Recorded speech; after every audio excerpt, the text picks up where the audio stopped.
There's a point fairly early on in the Bone Temple where it becomes clear that the film is not interested in expanding the world of 28 years later.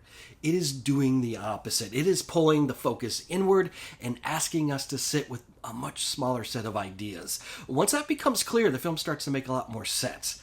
This is not a story about the collapse of civilization. That has already happened. The island is still cut off, and there is no suggestion that help is coming or that the world beyond this space even matters anymore. What the film is interested in is belief, and what people cling to once structure is gone, and what that belief turns into over time.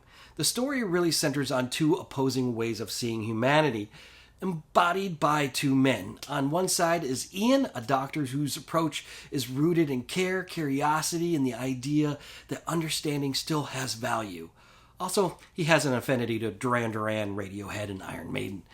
Without giving anything away, his work begins to question whether the infected are as fixed as everyone assumes, or whether the mutation itself might be changing. His worldview is patient and rooted in love. He's not trying to control what remains of the world. He's trying to make sense of it. And opposite of him is Sir Lord Jimmy, played by Jack O'Connell, and it's important not to overstate what Jimmy represents. He is not leading a large movement. He has a small group, only a handful of followers, and they move from place to place terrorizing people. And that smallness matters. O'Connell brings that familiar presence here, especially if you remember his performance as the vampire Irishman in The Sinners.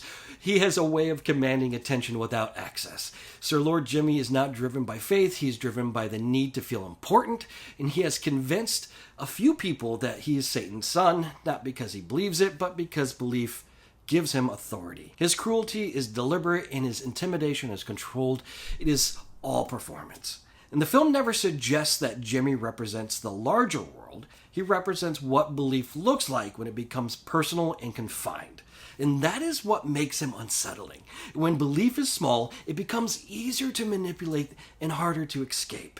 Caught between these two figures is Spike, the young boy whose journey began in 28 years later. This remains his odyssey, and Spike is unwillingly pulled into Jimmy's orbit, and what stands out immediately is his reaction. He's not drawn to the power or the spectacle, he is repulsed by it. He does not want belonging or control, he wants distance, he wants out. And Spike becomes the emotional center of the film because he is not an idea.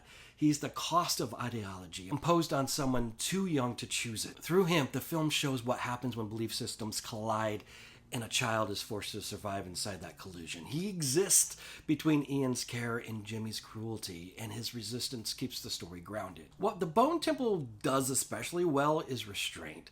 It does not inflate its mythology or introduce unnecessary layers. Alex Garland's script trusts the audience already understands this world. There is no need for constant explanation. The film sharpens its ideas by staying focused rather than escalating in scale. The violence, when it appears, is purposeful. It reinforces how fragile morality becomes when structure disappears. This is not a film about raising stakes. It is about consequences. What surprised me is how accessible this chapter feels. It is more focused and contained than 28 years later. It asks fewer questions, but it allows those questions to linger. And that makes the ideas land more clearly. As a middle chapter, this works because it feels intentional. It does not feel like filler. It feels like a pressure point. The first film introduced the world. This one examines what people have become inside it. Knowing that the third film has been greenlit and is being written gives this entry weight. Nia DaCosta directs with confidence and trusts in the material. Performances are allowed to carry with meaning. Nothing feels rushed or careless, and the film knows exactly what it wants to explore and stays there. And by the time it ends, what stays with me is not plot mechanics. It is the ideas, the belief, the identity, survival, and what happens when people try to build meaning out of either care or cruelty. The Bone Temple is a focused and deliberate film. By centering everything on Ian, Sir Lord Jimmy, and Spike, it keeps the story grounded and while still being unsettling. It's smaller in scope, allows the ideas to feel larger, and within the 28 years later trilogy, that balance is exactly why it works. Appreciate you going on this film journey with me, and as always, be real.